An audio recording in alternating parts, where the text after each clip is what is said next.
नमस्कार students, career maker coaching centre के YouTube channel में आप सभी का स्वागत है। हम टाइम टू टाइम आपके लिए नई नई वीडियोस लाते रहते हैं। अगर आप लोगों को भी हमारे द्वारा बनाई गई वीडियोस पसंद आती है तो हमारे चैनल को लाइक कीजिए, शेयर कीजिए, चैनल को सब्सक्राइब कीजिए और बेल आइकन को प्रेस कीजिए ताकि आपको कोई भी नई वीडियो आए तो उसका सबसे पहले अलर्ट आपके पास आए। और जैसा कि हमारा प्रीवियस टॉपिक है, प्रीवियस टॉपिक हमारा सर्ट्स एंड इंडिसेस का चल रहा है और सर्ट्स एंड इंडिसेस का जो टॉपिक चल रहा है इसके 4 पार्ट कंप्लीट हो चुके हैं और ये 5वां पार्ट है सर्ट्स एंड इंडिसेस का।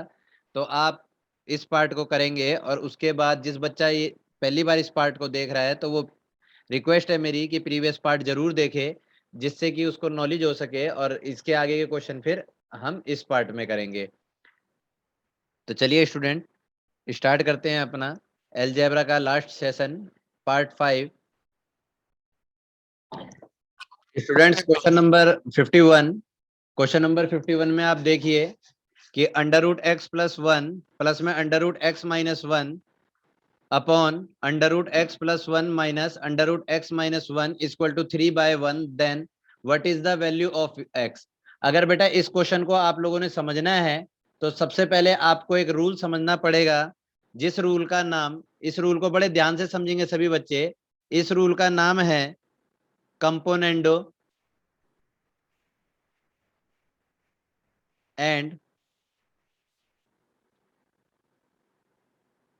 डेविडेंडो।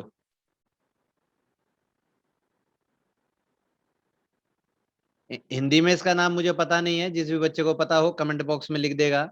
तो बेटा इसमें क्या है, इस रूल को आप समझेंगे।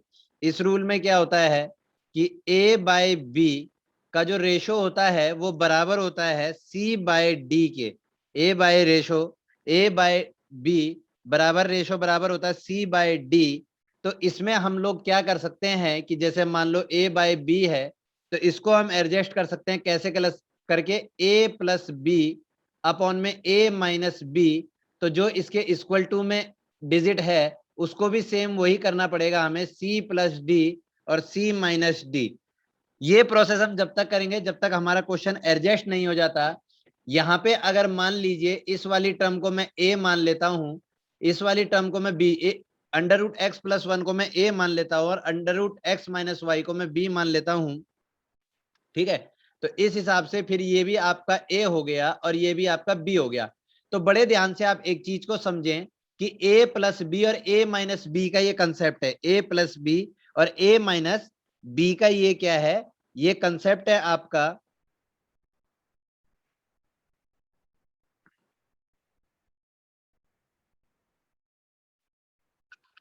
और यहाँ पे जो हमारी टर्म है, यहाँ पे हमारी टर्म को आप लोग देखेंगे बच्चे कि क्या है यहाँ पे, a प्लस बी और a minus B, a plus B और a माइनस बी बराबर k by one. A plus B और a माइनस बी बराबर क्या है, k प्लस वन। तो कहीं ना कहीं मुझे इस वाली चीज को देखो, इधर जो इसको कह लेते हैं राइट हैंड साइड और इसको हम कहते हैं लेफ्ट हैंड साइड। ठीक है, राइट हैंड साइड में आप देखो a प्लस बी और a माइनस बी आ रहा है। अगर इसको वापस हमने a बाय बी की फॉर्म में लाना है तो इसको हम लिख सकते हैं a बाय बी, क्योंकि a बाय बी ये बना होगा बच्चे, ये बना होगा किस टर्म में, a बाय बी वापिस इसी टर्म में ले आए। लेकिन ये k बाय वन को हम वापस उसी टर्म में कैसे लेके आएंगे, इसको हम लिखेंगे k प्लस वन और फिर k माइनस वन, इसको ऐसे लिख सकते हैं हम। ठीक है, तो इन दो चीजों को आप ध्यान रखें, पहली चीज और ये दूसरी चीज। अब सवाल पे आपने देखा कि हमें मिला under root A plus B, तो ये क्या है, a प्लस बी और a minus B equal to 3/1। तो 3 क्या हो गया यहाँ पे, k और बाय में 1। तो हमको ये वाली टर्म मिली ना a प्लस बी और a माइनस बी, इसको हम कैसे लिख सकते हैं, a by B k plus one by k minus one.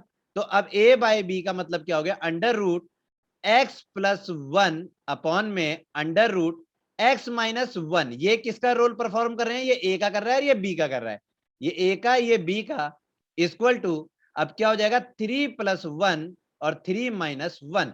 अब 3 प्लस वन कितना होता है बेटा 4 और 3 माइनस वन क्या होता है 2। तो इसको अगर मैंने डिवाइड करा तो ये क्या आ गया 2/1।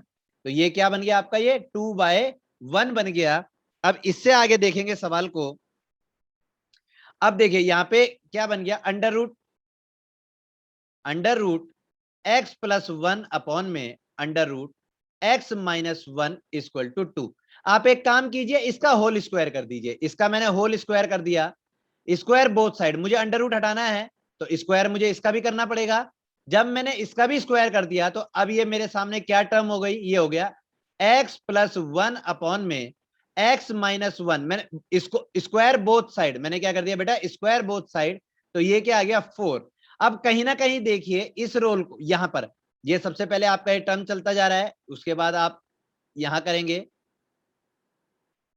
ये यहां पे करेंगे। अब देखिए मैं कह दूं यहां पे कि x का रोल a है और 1 को मैंने b मान लिया, तो ऊपर क्या बन रहा है आपका a प्लस b और a minus b equal to k by 1। दोबारा यही बन रहा है। यहाँ पे a को अगर आप x मान लें और b को 1 मान लें तो यही बन रहा है।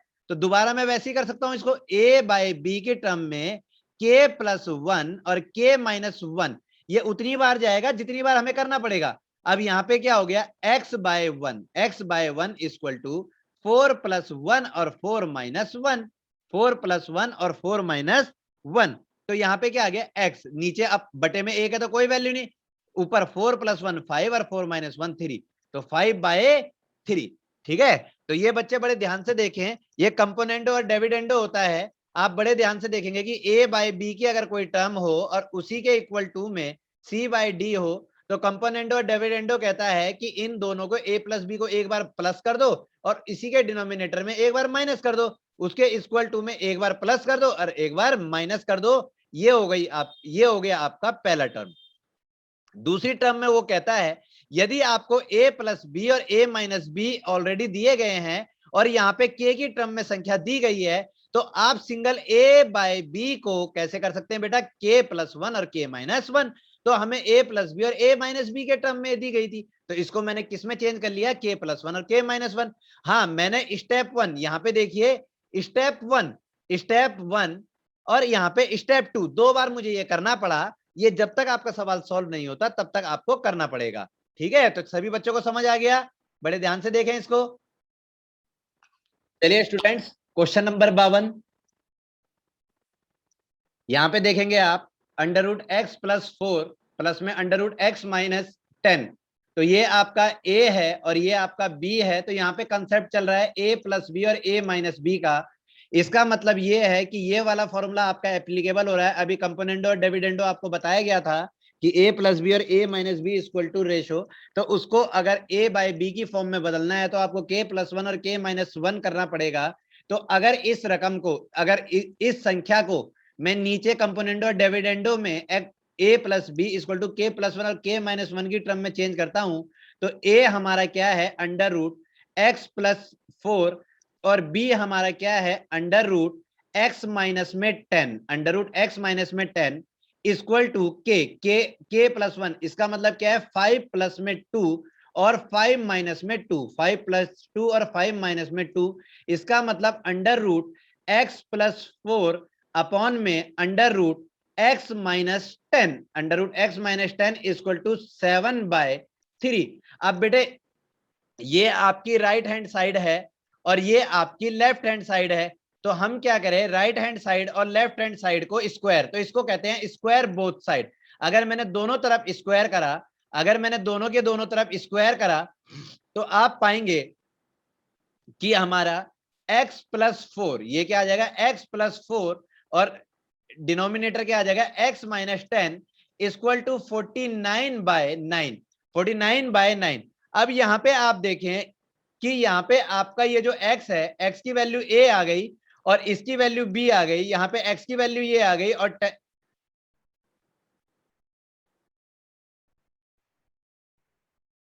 ओ भाई, यहां पे आप देखें कि ये जो संख्या है,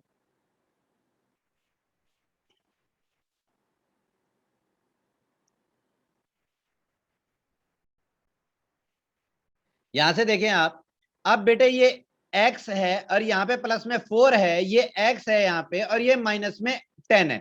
तो बच्चे यहां पर जो है अब कंपोनेंटो डिविडेंडो नहीं लगेगा। क्यों नहीं लगेगा, क्योंकि कंपोनेंट डिविडेंड कैसे था, x प्लस 4a हो गया और x माइनस 10 जो हो गया वो b हो गया, तो a और b की टर्म में आना चाहिए। लेकिन यहाँ पे तो अगर मैं x को a मान लू तो 4 को b मान लू तो 10 को c थोड़ी मानूंगा मैं।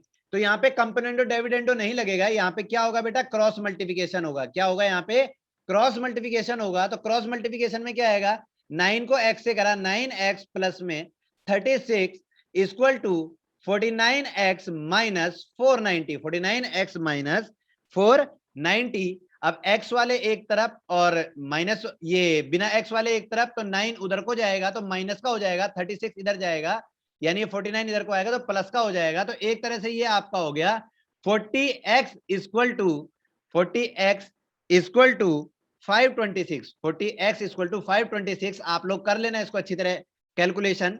तो x की वैल्यू क्या आ गई, 526 बाय 40, 526 बाय 40। अगर इसको काटेंगे आगे इसको डिवाइड करेंगे तो ये आ जाएगी 263 बाय 20, 263 बाय 20। ठीक है, तो ये आपका क्वेश्चन नंबर 52, क्वेश्चन नंबर 52 बड़े ध्यान से देखेंगे इसको।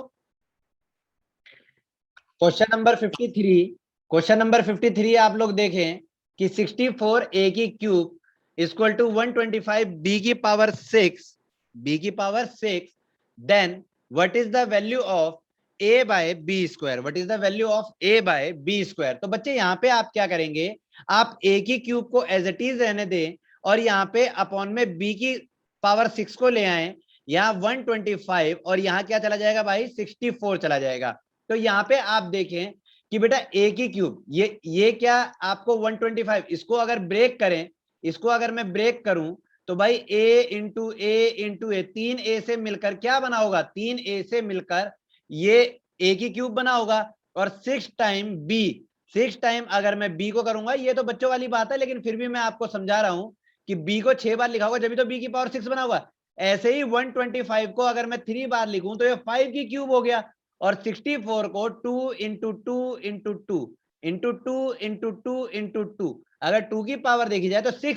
तो इसका मतलब ये क्या हो जाएगा, अगर मैं देखूं मुझे निकालना क्या है a, यहाँ पे a क्या आ गया आपका, a आ गया 5 और b कितना आ गया आपका 4। लेकिन मुझे फाइंड क्या करना है, a बाय b की स्क्वायर, a बाय b की स्क्वायर। तो a कितना है, a बाय b की स्क्वायर, तो a आपका 5 हो गया, सॉरी यहाँ पे b जो है 2 है, b क्या है 2 है और b की स्क्वायर क्या आ गया, b की स्क्वायर आ गया 4। आंसर ये आ गया 53। क्वेश्चन नंबर 54, क्वेश्चन नंबर 54 देखें बच्चे, ब्रैकेट 0.21 ब्रैकेट क्लोज का होल स्क्वायर प्लस में 1.23 का होल स्क्वायर प्लस में 0.007 का होल स्क्वायर अपॉन में 0.021 का होल स्क्वायर प्लस में ब्रैकेट 0.123 का होल स्क्वायर प्लस में 0.0007 का होल स्क्वायर, इसकी वैल्यू क्या होगी। बेटे इस क्वेश्चन को अगर मैं करूं तो मुझे 2 1 हटा के कोई अपॉन में 100 कर लेगा, कोई फिर नीचे 1000 कर देगा, इससे इसको काटेंगे, इससे इससे। बेटे बहुत लंबा कंसेप्ट है, आप सीधा साधा एक फंडा यूज कर दिए। यहाँ पे मैं लेट करके चलूंगा, यहाँ पे जैसे ही मैं लेट करूंगा देखिए आपका माइंड का कंसेप्ट क्लियर हो जाएगा। मैंने लेट कर लिया, मैंने कहा कि x की वैल्यू क्या हो गई, x की वैल्यू हो गई 0.021।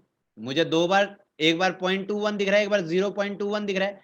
अगर मैं 10x की वैल्यू लूं, मान लो इसमें इंटू में 10 करूं तो इसमें भी इंटू में 10 करना पड़ेगा, तो एक जीरो कम हो जाएगी ना मेरी, ठीक है, एक पॉइंट कम हो जाएगा।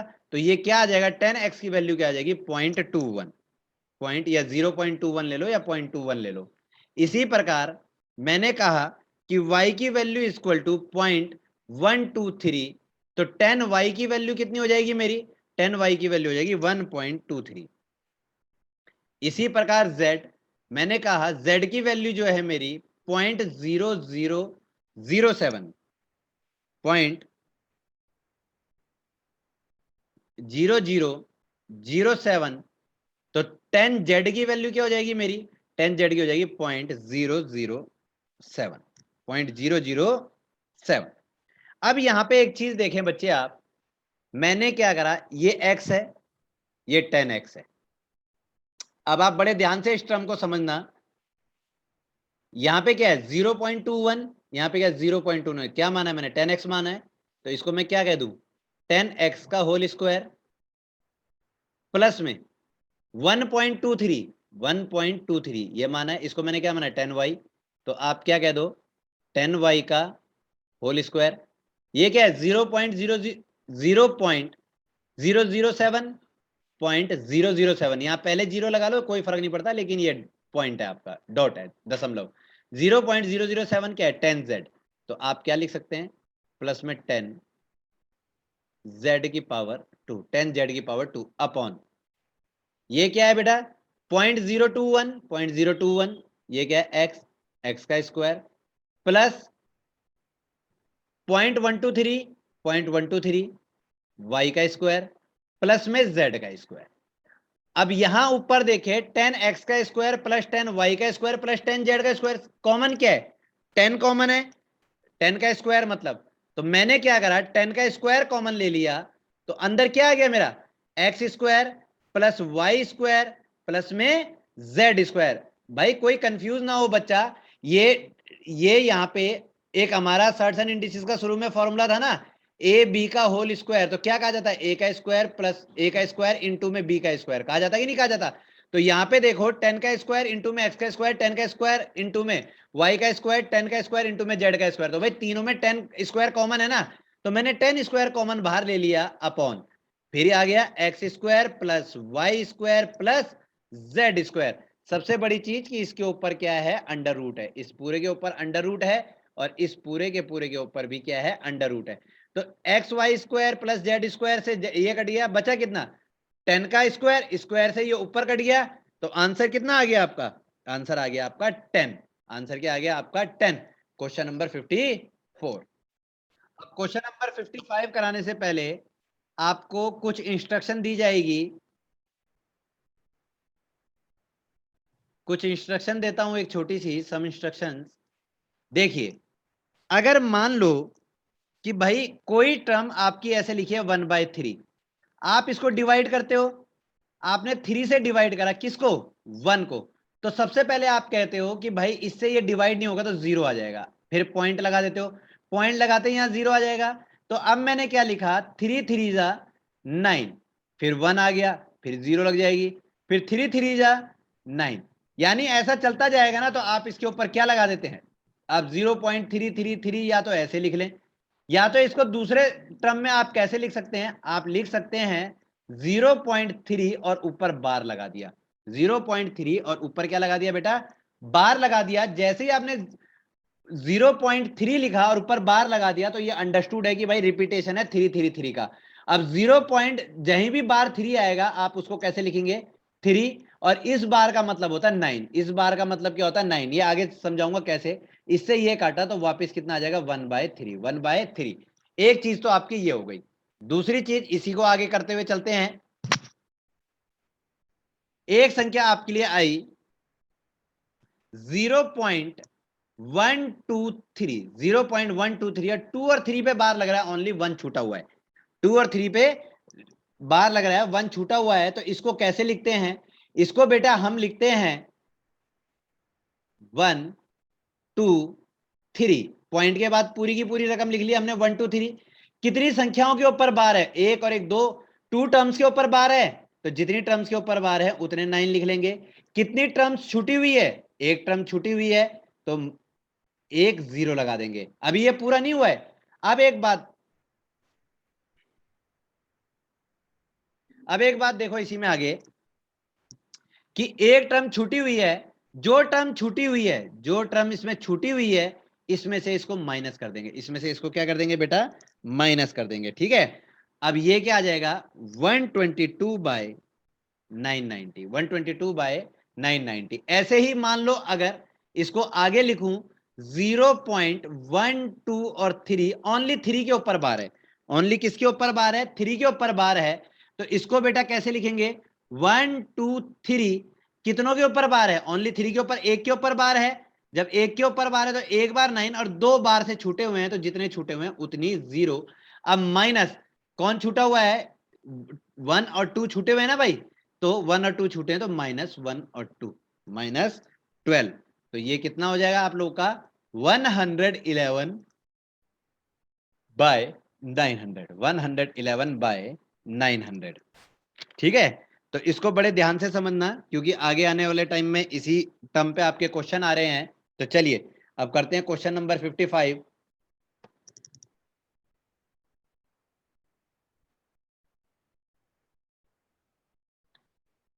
क्वेश्चन नंबर 55, क्वेश्चन नंबर 55 है 0.3 बार प्लस में 0.4 बार प्लस में 0.5 बार प्लस में 0.6 बार प्लस में 0.7 बार प्लस में 0.8 बार, क्या वैल्यू होगी? अब इसकी वैल्यू देखें, यहां पे सबके ऊपर बार है, तो बेटा बार है तो हम क्या लिखेंगे इसको, 3/9 प्लस 4/9 प्लस में 5/9,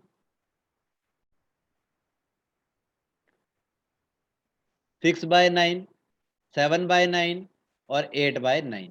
अब बेटा सबके नीचे 9 है, तो 9 क्या आ जाएगा, एलसीएम आ जाएगा।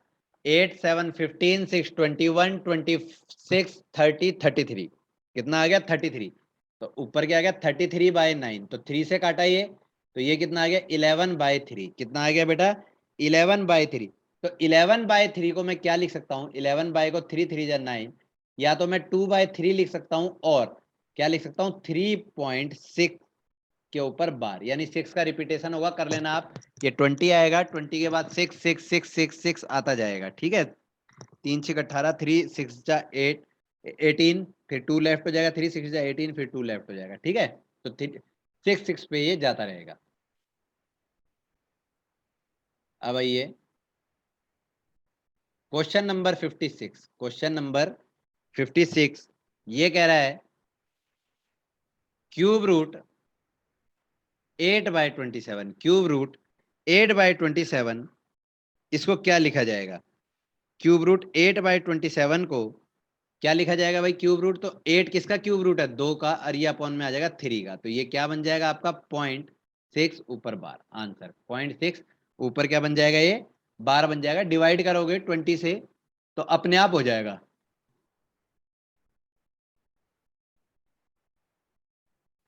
क्वेश्चन नंबर 57 देखें बच्चे। अब क्वेश्चन नंबर 57 में आप देखेंगे कि क्यूब रूट 0.037, क्यूब रूट 0.037, और ऊपर अंडरलाइन है, बार है, और ऑप्शन दे रखे हैं आपको कि बार 0.4, 0.3, 0.9 और 0.8। बेटा एक चीज तो अंडरस्टूड है, पहले इसको सॉल्व करते हैं हम। एक चीज तो अंडरस्टूड है कि ये ना कोई क्यूब रूट जरूर बनेगा, इसीलिए ऑप्शन पे आपका कहीं भी क्यूब रूट नहीं है। ऐसे क्वेश्चन ऑप्शन से होते हैं, ध्यान रखना। तो यहाँ पे पहले इसको सॉल्व करूं, तो इसको सॉल्व करने के बाद आ रहा है 37, और तीनों संख्याओं के ऊपर बार है, तो तीनों संख्या के ऊपर बार है, मतलब 3/9 आ जाएगा।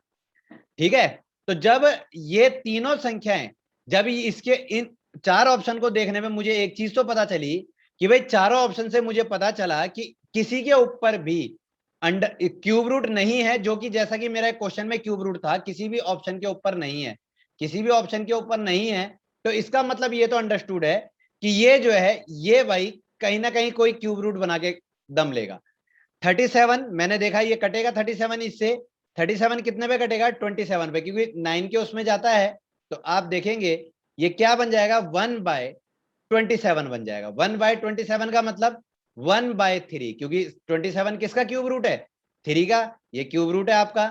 ठीक है, और 1 तो कुछ ही कर लो, 1 को रूट के अंदर रख लो चाहे रूट के बाहर, बात एक ही है। तो 3/1 हो गया, तो इसका आंसर क्या हो गया 0.3, और ऊपर बार 3 3 9 3 3 9 3 3 9 करते जाओगे तो ये ऐसे रहेगा। मैंने पहले भी आप लोगों को कहा है बच्चों कि हर बार मैं कहता चलता हूं कि 25 तक आपको स्क्वायर रूट, क्यूब रूट और फ्रैक्शन, ये तीन चीजें होनी चाहिए अगर आपको स्पीड एक्यूरेसी चाहिए तो। ठीक है,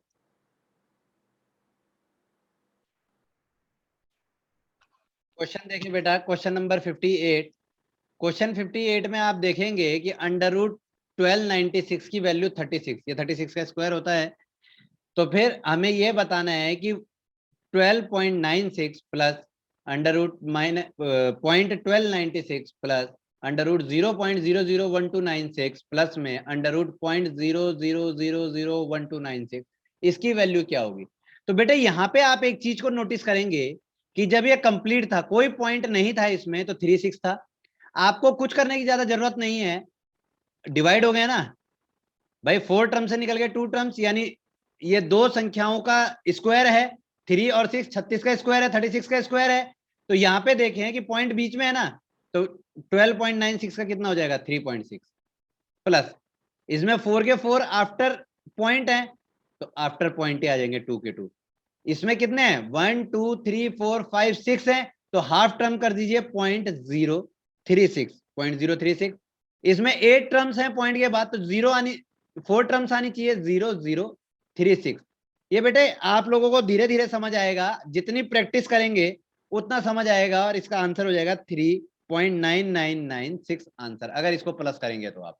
ठीक है, प्लस करने का भी इसको तरीका है, आप कैसे करेंगे, 3.6.036.0036, इस पे 0 लगा दो, ये 2 0 लगा दो, 1 2 3 0 लगा दो। ठीक है, अब यहां देखें 6999.3। ठीक है, ये आंसर।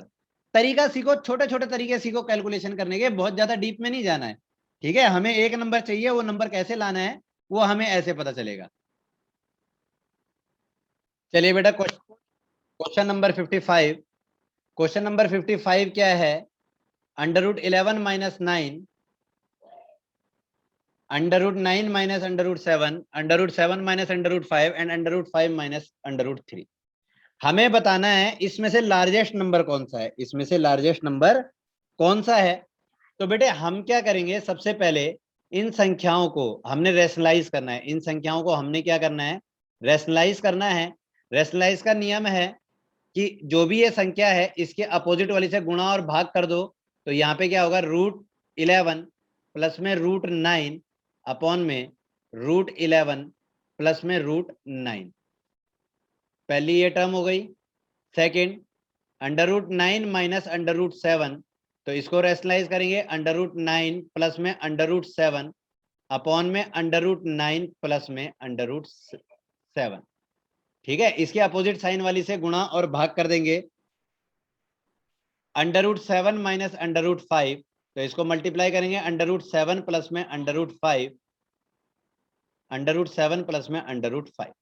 लास्ट √5 माइनस में √3, तो इनटू में √5 प्लस में √3 अपॉन में √5 प्लस में √3। तो बेटा जब इनको रेशनलाइज हमने करा तो आप देखेंगे कि a minus B, a plus B, तो यहाँ पे क्या 11 माइनस 9, तो 2 आ जाएगा, 2/√11 प्लस √9। सेकंड क्या बनेगा, 9 minus 7, 9 √9 plus 7, a minus B और a प्लस बी, तो 9 की स्क्वायर और 7 की स्क्वायर, तो 9 माइनस 7 कितना होगा, 2, 2/√9 प्लस में √7। इसके बाद सेम ऐसे बनेगा 2 √7 प्लस में √5, और ऐसी 2 रेशनलाइज का लास्ट में भी सिखाया था मैंने आप लोग को, 5 √5 प्लस में √3। अब बेटे यहाँ पे आप एक बात को नोटिस कीजिए, मान लो मैं यहाँ पे लिख देता हूं 10, या 10 ना लिख के मैं 100 लिख देता हूं। 100 को मैंने 5 से डिवाइड करा, बच्चे मेरी बात को समझना जो मैं समझाना चाहता हूं। 100 को मैंने 5 से डिवाइड करा तो कितना आया, 20। 100 को मैंने 10 से डिवाइड करा तो आया 10। फिर 100 को मैंने 20 से डिवाइड करा तो आया 10। 100 को मैंने 50 से डिवाइड करा तो आया 1 2। अब ये क्या आया, यानी इसका मतलब ये है कि डिनोमिनेटर में जितनी बड़ी संख्या होगी ऊपर आंसर उतना ही छोटा आएगा। तो डिनोमिनेटर में जितनी बड़ी संख्या होगी आंसर उतना छोटा ही आएगा। तो इसका मतलब यह है कि डिनोमिनेटर में जिसकी सबसे छोटी संख्या होगी वही हमारा आंसर होगा, वही हमारा लार्जेस्ट नंबर होगा। डिनोमिनेटर में तो जितनी बड़ी संख्या होगी उतना छोटा आंसर बनेगा हमारा। तो सबसे लार्जेस्ट पार्ट हमारा कौन सा है, ये last one is our largest part. और अगर आपको इतना बड़ा काम नहीं करना और आंसर यहीं से बताना है, तो जो संख्या जो रूट में सबसे छोटी संख्या होगी असल में आंसर वही सबसे बड़ी संख्या होगी। That is the solution of this question. और बच्चों इसी के साथ हमारा सर्ट्स एंड इंडिसेस का जो चैप्टर है वो समाप्त होता है। आप सभी बच्चों से मैं रिक्वेस्ट करूंगा कि इन पांचों पार्टों को अच्छी तरीके से आप देखें, अच्छी तरीके से क्वेश्चन करें, और कुछ पार्ट अगर इसमें बच गया है तो वो नंबर सिस्टम और अलजेब्रा के अंदर आपका कवर हो जाता है, क्योंकि नंबर सिस्टम, अलजेब्रा, सिंप्लीफिकेशन और surds and indices, they are connected topics, connected chapters. ठीक है, तो कोई दिक्कत नहीं, हम बढ़ेंगे आगे, आप लोग इनको अच्छी तरीके से करेंगे, जो जो टाइप इसमें कराई गई है वो उस टाइप को अच्छी तरह प्रिपेयर करेंगे, ताकि एग्जाम में अगर कोई आपका क्वेश्चन आता है तो आपका कोई क्वेश्चन रह ना जाए। इस चैप्टर के लिए फिर यहीं पर समाप्त करेंगे, अगले चैप्टर के लिए देखते रहिए आप कैरियर मेकर्स की वीडियोस, और ये जरूर हमारे चैनल को जरूर लाइक करें, शेयर करें और सब्सक्राइब करें, और बेल आइकन को भी प्रेस करें, ज्यादा से ज्यादा लोगों को हमारे साथ जोड़ने की कोशिश करें, ताकि आप लोग अपने टॉपिक्स, अपने सब्जेक्ट को मजबूत कर सकें। धन्यवाद।